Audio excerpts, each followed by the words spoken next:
Jumpa lagi dengan saya Bung Adrian dalam kanal podcast CSIA.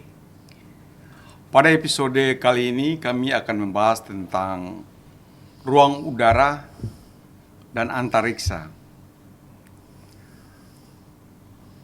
Khususnya bagaimana pengelolaan ruang udara Indonesia saat ini dan ke depan. Sudah hadir bersama saya salah satu narasumber yang terkenal di bidang kedirgantaraan. Beliau adalah ahli kedirgantaraan, doktor dalam bidang pertahanan, Diplom Ing Haji Lili S. Wasitova, MPM. Selamat datang, Bu. Terima kasih, selamat pagi Bung Adrian. Ini suatu kehormatan bagi kami untuk bagaimana Ibu memberikan analisa kedirgantaraan. Karena kita tahu bahwa kedirgantaraan atau ruang udara ini sangat berhubungan dengan kedaulatan negara. Dan penguasaan ruang udara sangat berpengaruh terhadap suatu negara itu sendiri. Baik itu ruang udaranya, penerbangannya, maupun antariksa, maupun outer space platform. Kita tahu berbagai permasalahan yang kita hadapi. Untuk itu kami ingin mendengar bagaimana analisa Dr. Lili tentang bagaimana dunia mengatur ruang udara dan antariksa ini, dan Indonesia sudah berbuat apa dan akan berbuat apa ke depan untuk mengurangi ketertinggalan kami di bidang ketertinggalan Indonesia di bidang kedirgantaraan. Silakan Ibu. Baik, terima kasih banyak Bung Adrian. Luar biasa ini pagi ini saya semangat untuk bicara tentang ruang udara. Mungkin banyak yang belum tahu bahwa perang saat ini akan terjadi, banyakkan memanfaatkan ruang udara dan ruang antariksa. Apa sih ruang udara bagi kita itu? Ruang udara itu adalah semua yang di atas permukaan laut, vertikal, sampai kita bisa menjangkau. Tidak semua bisa tampak kasat mata oleh kita, tapi kita tahu dampaknya. Nah, ketinggian ruang udara bisa sampai tak hingga, tetapi secara teknis kita akan bicara ruang udara dari platform sampai geostasioner ya kira-kira. Apa itu geostasioner nanti kita ngobrol lagi. Nah, sayangnya penetapan ruang udara dan demarkasi ini tidak ada satu hukum internasional pun yang memberi ketentuan. Maka setiap negara itu perlu untuk memberi istilahnya punya right of self determination, harus mendeklarasikan di mana undang-undang negara tersebut mau mengatakan demarkasi ketinggian udara kita, batas ruang udara kita di mana.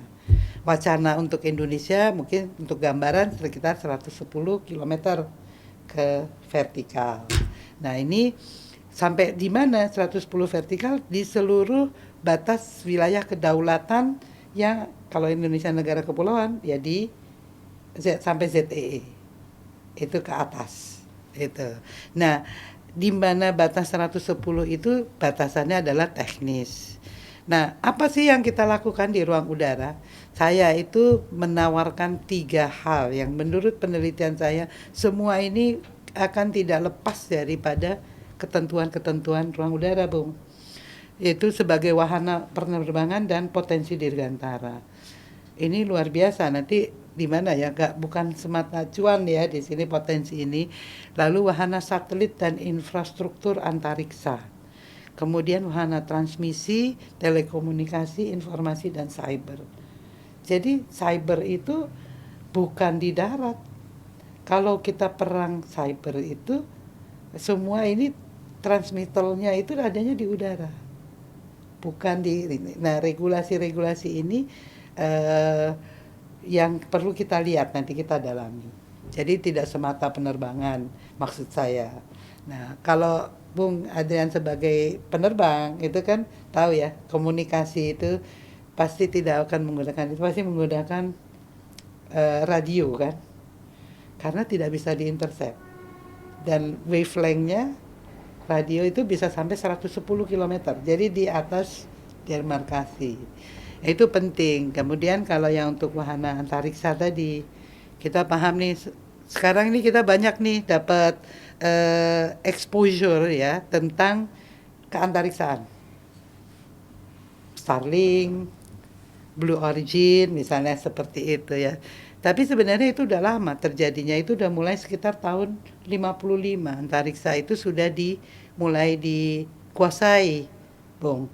Jadi pencanangan untuk memakai antariksa sebagai wahana itu juga sudah diatur, tapi Outer Space Treaty baru tahun 67. Jadi ICAO yang untuk dirgantara tahun 44, 47, ya Chicago-nya 44, ICAO-nya 47, untuk outer space-nya baru tahun 67. Itu The Outer Space Treaty namanya. Ada di dalam UN Kupos. UN Kuposnya didirikannya tahun 55, di mana aktivitas antariksa itu dimulai. Jadi ini bukan satu hal yang terjadi serta-merta ya, enggak. Ini ada evolusi yang tiba-tiba dia eksponensial di abad 21 ini. Jadi semua yang berhubungan udah dirgantara itu akan ada hubungannya dengan kemajuan teknologi. Setiap kita punya kemampuan lebih dari teknologi yang kita pakai, maka kita akan harus ikut mengaktualisasikan regulasi supaya humankind ini tetap terlindungi. Itu kan mestinya melindungi seluruh manusia. Konsep dasarnya PBB kan itu dan turunannya, gitu Bung. Mungkin sampai di situ kira-kira baru sampai penjelasan. Nah, potensi dirgantara ini sebenarnya di mana? Ya tadi yang wahana yang pertama penerbangan dan dirgantara. Kalau penerbangan untuk Indonesia sebagai archipelagic state, emas. Kita perlu untuk hopping di antara kita nggak perlu, menurut hemat saya, kita nggak perlu kapal induk. Kita hanya perlu pesawat ya sekelas CN235 sebenarnya. Itu hoppingnya bus antar kota, dia efisien, jadi nggak terlalu mahal operasionalnya. Nah potensinya apa? Kalau tahu ya, salah satu yang diatur oleh ICAO itu adalah tarifing. Kenapa harus diregulasi? Jadi setiap pesawat melintasi suatu negara itu berbayar. Nah, nanti itu ada aturannya itu pakai demarkasi navigasi. Nah, berbayar inilah yang menentukan pentingnya kita berdaulat di udara, karena dengan begitu kita akan bisa mencharge setiap overfly atau pass through dari ruang udara Indonesia itu bisa berbayar. Nah, itu baru yang ruang udara ya. Di ruang angkasa seharusnya seperti itu, tapi kita tidak punya regulasinya. Ini masalah. Kira-kira seperti itu. Nah, keberadaan kita dan pengelolaannya sendiri, bagaimana tata kelola yang baiknya ini tuh untuk tadi yang bayar berbayar dan sebagainya itu secara luas seluruhnya dikelola oleh Airnav sebagai PNBP masuk. Tapi di balik Airnav layer terutama garda depannya itu adalah TNI AU sebagai pengawal kedaulatan wilayah udara NKRI. Nah, bagaimana secara teknis mereka berkolaborasi itu semua peralatan ya, jadi pakai ada radarnya, ada satelit, ada sistem komunikasi, sistem surveillance, itu teknis ya, nanti itu beda lagi. Nah, yang dipantau siapa? Titiknya itu adalah utamanya itu adalah bandara-bandara, karena bandara dan lanut merupakan transisi hukum darat ke hukum udara di situ kurang lebih. Nah, kolaborasi ini adalah kolaborasi yang paling perfect disebutnya dalam kerjasama sipil militer, karena mau tidak mau jadi kayak flight clearance ya, kalau nggak salah kan harus melewati Komputnas juga ya, kalau ada pesawat asing atau ada kunjungan kenegaraan seperti itu kira-kira. Nah ini regulasi-regulasi ini berjalan dengan baik, dan Indonesia sebenarnya secara global saat ini dengan kemampuan yang airnav yang ada, yang saya tahu, itu cukup mampu mengelola wilayah kita. Wilayah kita ini gede banget. Wilayah kedaulatan dan wilayah FIR Barat, FIR Timur ya, Flight Information Region kita itu yang terbesar di dunia. Kalau saya ambil wilayah negara kedaulatan RI itu, saya overlay ke Eropa, kira-kira itu tercover 10 negara. Artinya 10 negara yang motor cimit-cimit itu, kita cuma satu, Indonesia. Bangga saya sebenarnya sama orang Indonesia, Bung. Keren. Ya, dengan luasnya Luasnya. wilayah udara seperti itu, kira-kira potensi ancaman dan tantangan bagi Indonesia ke depan seperti apa? Itu potensi ancaman dan tantangan ini yang paling sulit. Karena gini, tadi kan transisinya ada di bandara. Pertama, titik awal kalau dari analisa saya, itu yang saya lakukan cukup lama, itu ya di bandara itu. Makanya regulasinya sebenarnya ketat. Maksudnya bagaimana? Bandara kenapa? Karena kan gini, misalnya apa sih yang kalau kita bilang ancaman itu adalah sih pertama penyelundupan ya, segala begitu. macam penyelundupan. Itu yang ini ya, narkoba atau human trafficking, barang, senjata, ya kan? Itu dalam bentuk ini exchange barang ya atau ini. Itu kan terjadinya di bandara. Apakah akan terjadi di bandara-bandara besar? Akan ada yang pasti mencoba. Tapi yang paling rawan justru bandara-bandara yang kelas B dan C, yang menengah dan kecil. Dan menurut laporan masih banyak ratusan black flight di Indonesia. Oh ya. Dan karena kita ketidakmampuan kita atau bagaimana? Atau regulasinya atau bagaimana? Kalau kemampuan sekarang ini, jadi sistem pantaunya itu kan sudah bisa Radar dipantau remote. covernya itu tuh sudah Termasuk. Ya. Dan juga pengadaan radarnya sekarang ini kan juga sudah hampir mengcover seluruh. Dulu memang ada yang bolong. Ya di daerah-daerah terutama di atas Laut Aru. Kalau analisa saya itu bolongnya sekitar di Alki 3 pas pecah. Nah, Alki 3 ini sebenarnya jalur yang amat sangat ramai dan sangat potensial gitu. Nah, seharusnya justru itu yang kita cover. Cuman sekarang alhamdulillah sudah tercover. Jadi sudah ada pengadaan juga ya untuk itu, dan itu penting karena kemudian juga memungkinkan setiap bandara itu bisa dimonitor secara jarak jauh. Jadi nggak perlu harus ada semua itu dengan personel yang rigid ya di masing-masing daerah. Nah itu penting karena kita nih kalau untuk informasi aja nih ya, buat yang bisa bandingkan dengan luasnya daerah kita, dari Kementerian Perhubungan laporannya tahun 2021 itu kita punya 351 bandara. Tetapi kalau kita lihat dari list yang di internasional itu kan semua harus didaftarkan. Ternyata ada 798 bandara yang listed. Registrasinya pun itu kan berlapis karena setiap bandara kan punya kode spesifik ya. Nah, bayangkan 798 bandara. Sampai baru-baru ini kita mendeklar kita punya 34 bandara internasional. Itu masalah besar. Ternyata sekarang 17 sudah dianulir.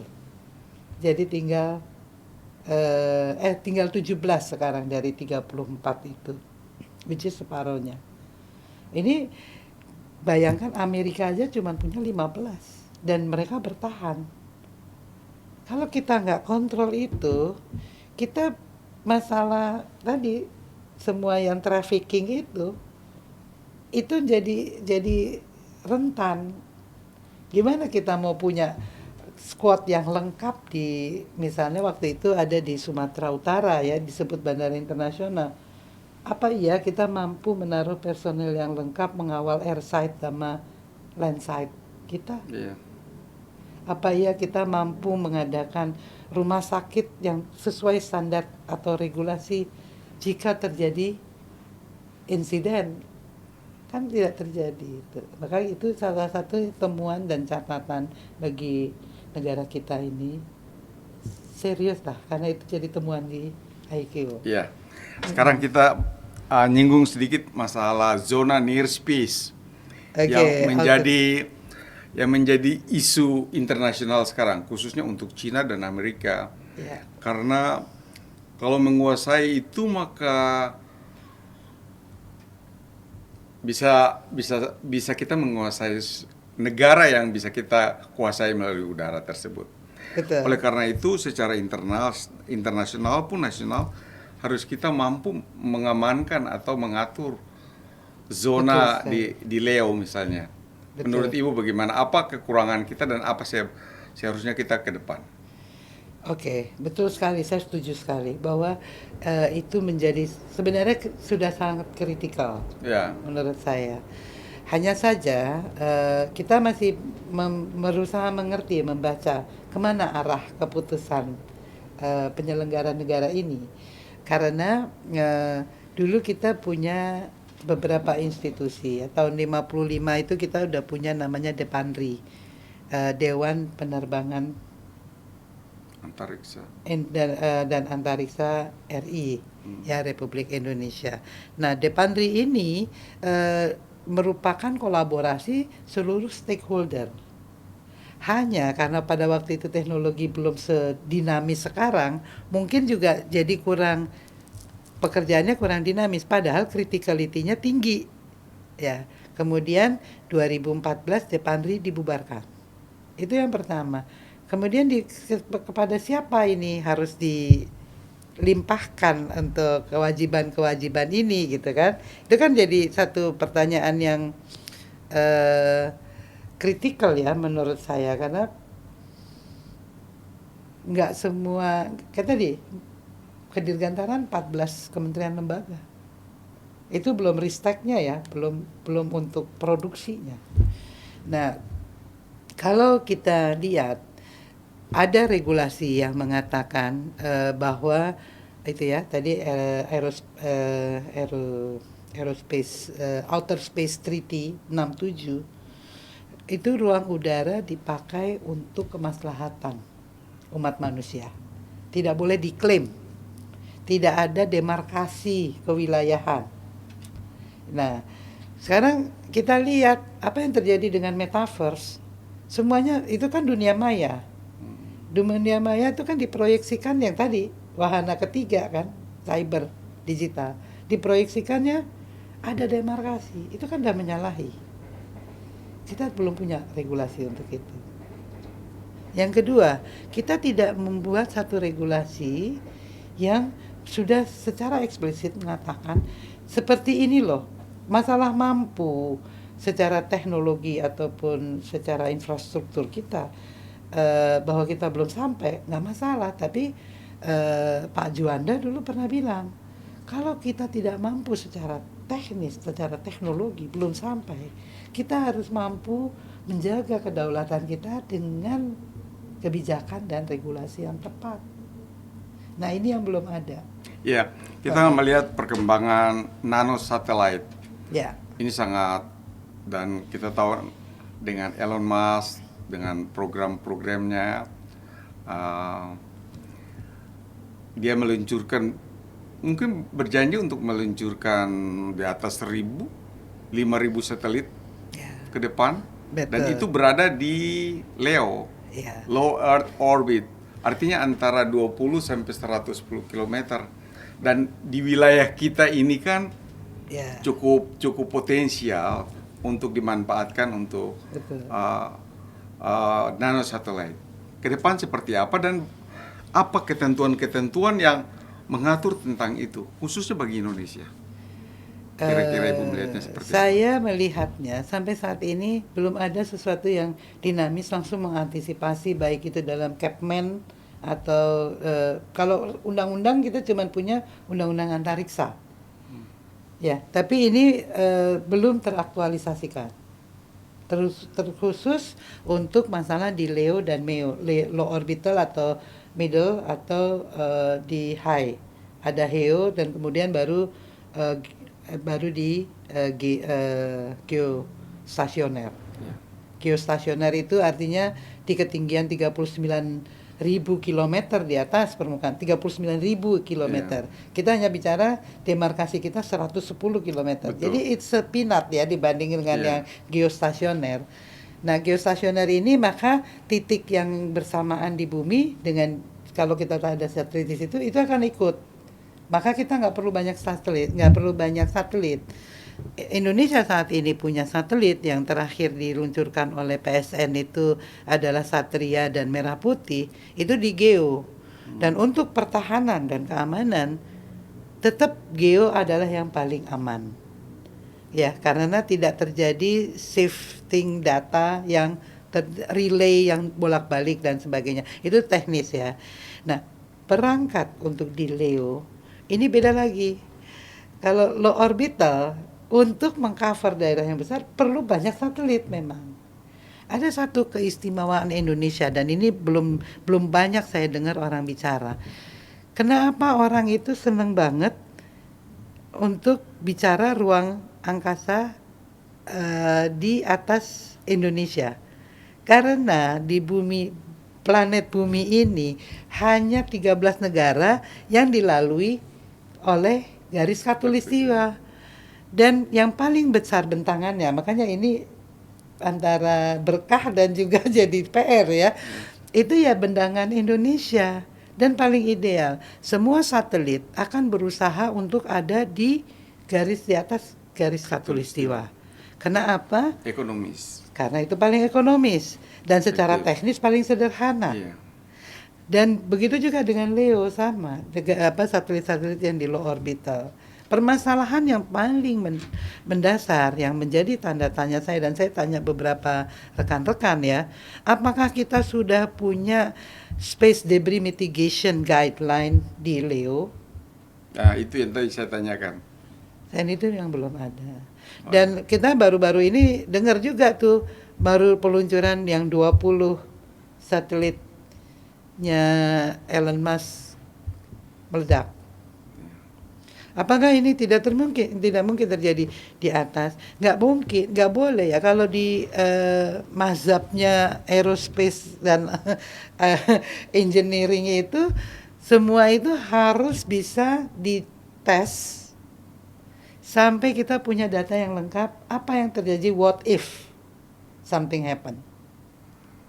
Nah, sampai saat ini kita ini yang kita membuka ruang antariksa, ruang outer space kita untuk bukan disinggahi, untuk beroperasinya satelit-satelit itu di LEO kita, di wilayah kita. Pertama, kita tidak tahu keuntungan secara finansial. Kedua, kita tidak tahu kajian ancaman dan mitigation plan-nya. Karena ini transaksi bisnis ini menurut saya ini bisnis dihadapkan kepada kedaulatan berbangsa dan bernegara. Iya. Ya, coba kita switch ke pertahanan dan keamanan. Siap. Tadi Ibu telah singgung masalah cyber dan kita tahu bahwa semua operasi informasi atau information warfare maupun cyber warfare itu ada di platform-platform di outer space. Ya. Siapa yang menguasai outer space platform, dia akan mendapat keuntungan atau dia akan menguasai semua yang terjadi di permukaan bumi. Menurut Ibu bagaimana? Ya, itu setahu saya itu akan melanggar konsensus. Jadi UNCUPOS tadi ya, tadi saya salah. UNCUPOS itu adalah badan di bawah UN. Kalau ICAO untuk penerbangan, UN Kupos itu untuk outer space, untuk Ya. antariksa. Tahun 59, maaf, tahun Ya. 59 didirikannya. UN Kupos itu. Apa yang men-trigger itu? Karena pada waktu itu sudah mulai NASA dengan proyek Apollo. Apollo pertama, Apollo kedua, dan Soviet dengan Soyuz. Nah, mereka semua boleh melakukan itu, tapi cepat dibikin regulasi internasional di UN diputuskan. Yaitu pertama ada Declaration of Legal Principles Governing the Activities of States in the Exploration and the Use of Outer Space. Dibolehkan, tapi tidak boleh untuk mencari keuntungan. Deklarasinya seperti itu. Kemudian diperkuat tahun 67 menjadi Outer Space Treaty. Dan ini kesepakatan yang sudah diputuskan di PBB. Jadi, termasuk weaponry, itu nggak boleh. Nah, tapi kan perkembangan teknologi sekarang dengan nanoteknologi dan laser, dan kita juga tahu ya, ada satelit itu bukan cuma satelit yang ini ya, spy dan anti-spy satellite, itu kan semua ada. Sebenarnya di ruang angkasa kita ini crowded. Pada waktu Soyuz diluncurkan, nggak ada apa-apa. Transmitternya itu juga nggak ada interferensi, nggak ada apa gitu kan.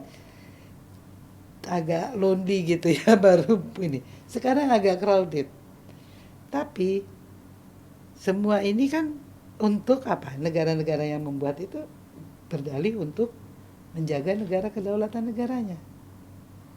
Masing-masing ya. Jadi 192 negara ini di dunia totally semua punya tujuan nasional, semua punya keinginan untuk berdaulat dan tidak mau di intervensi. Seharusnya Indonesia kan juga begitu, dan itu Undang-Undang Dasar kita menyatakan demikian, bukan? Ya, Bu. Betul. Jadi kita yang perlu lebih tanggap dan menemukan. Kalau misalnya sekarang ditanya dari permasalahan yang seperti itu ya, saya apa sih dari lubuk hati saya yang paling dalam, saya itu pengennya Depanri itu dihidupkan kembali, bukan membuat badan baru, tapi Dewan Penerbangan dan Antariksa Nasional Republik Indonesia dihidupkan kembali, dianulir pembatalannya. Baru di dalamnya kita tata lagi. Kenapa? Karena ini legacy kita.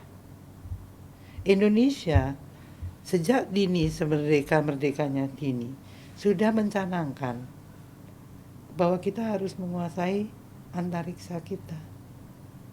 Maka dibentuklah Depanri. Kalau kita membabarkan Depanri, apakah kita akan membacanya sebagai we don't care about our outer space? Iya. Ya, secara antitesa ya, seperti itu kan mungkin ya. Jadi, nah ini yang menjadi pertanyaan. Karena hari ini sesudah Depanri dibubarkan nih, ada kronologisnya nih, Bung. 2014 Desember dibubarkan. Ujuk-ujuk. Kemudian tupoksinya dipindahkan ke Kementerian Dikti. Kemudian Dikti berevolusi. Ya kan? Pertama Kemenristek Dikti. Tiba-tiba Kemenristek Dikti dianulir. Dijadikan satu dengan Kemendikbud Ristek namanya. Makin susah kan? Jalur kita sebegitu kecilkah itu sampai harus di bawah Dirjen ya, di bawahnya Dirjen jadinya kan? Nggak mungkin satu kementerian punya Dirjen yang terlalu lebar kan? Iya.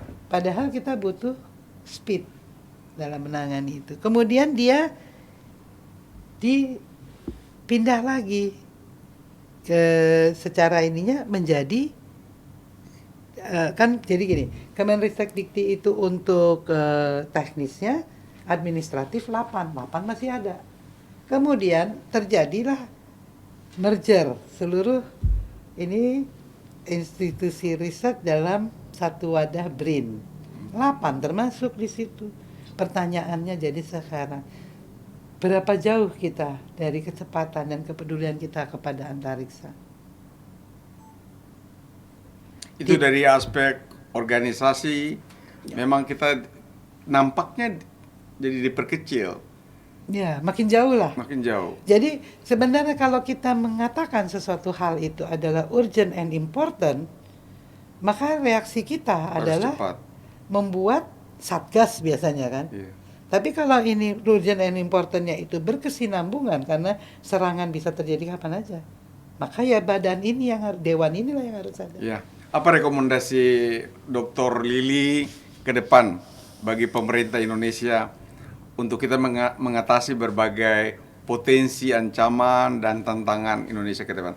Baik dari aspek legalnya, infrastrukturnya, atau dari lembaga kementerian yang menangani ini. Silakan, Bu. Ya. Mimpi saya yaitu tadi saya udah bilang ya, salah satunya dihidupkan kembali. Bukan dibuat yang baru, dihidupkan kembali. Karena semua data, semua informasi di situ ada. Depandri ini. Itu legacy sebenarnya. Karena nggak semua negara merdeka lalu sudah siap mengatakan kita mau kelola ini. Semua munculnya kan belakangan. Atau given ya, biasanya dikasih. Nah, yang kedua itu ya ini, bisa berkolaborasi. Kita pertama harus memahami juga konstelasi negara kita ini ya. Kita negara kepulauan terbesar di dunia. Kita punya banyak sekali potensi dan semua orang kepingin ada di kita. Tapi semua pengen ngatur. Kecuali kita sendiri kan berabe juga ya, Bung ya. Mestinya kita yang mau mengatur diri kita sendiri. Disitulah kita benar-benar kita menjaga kemerdekaan kita dan untuk satu kedaulatan dan menjaga semua potensi yang ada. Nah, di sini diperlukan memang SDM unggul dan tangguh yang paham dan cinta negerinya. Ya, jadi sekarang ini kan kita masih katakanlah menyewa satelit, kita masih membeli dari luar. Bagaimana Indonesia ke depan? Kita kan menuju Indonesia emas tahun 45. Betul. Nah, kita mesti pakai strategi yang tepat nih. Ini mungkin nanti satu kajian menarik berikutnya ya. Karena gini, tahun Kartika kita udah punya roket. Tahun 64. Tahun 64.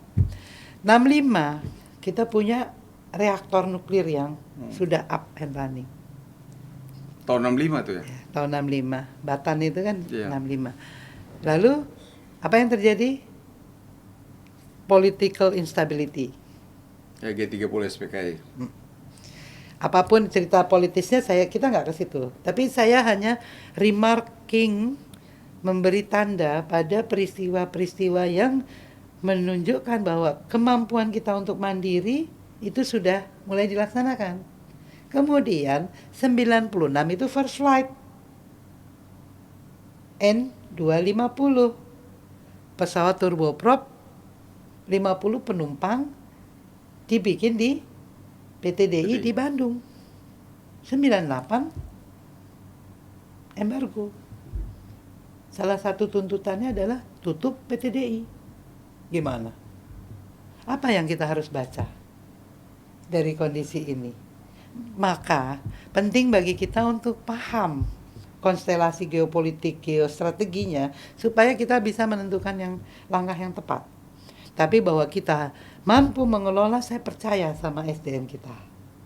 Tapi kita butuh badannya dan kita butuh kesungguhan dari pengampu kepentingan. Dan mereka betul-betul mengedepankan bahwa ini memang untuk bangsa dan negara.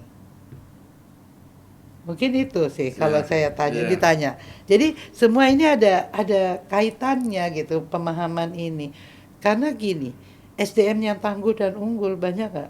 Banyak. 65 itu saya tahu yang membangun televisi di Kanada.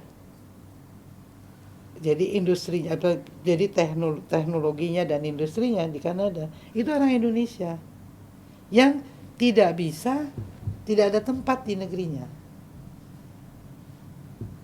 Banyak orang Indonesia seperti itu di mana-mana.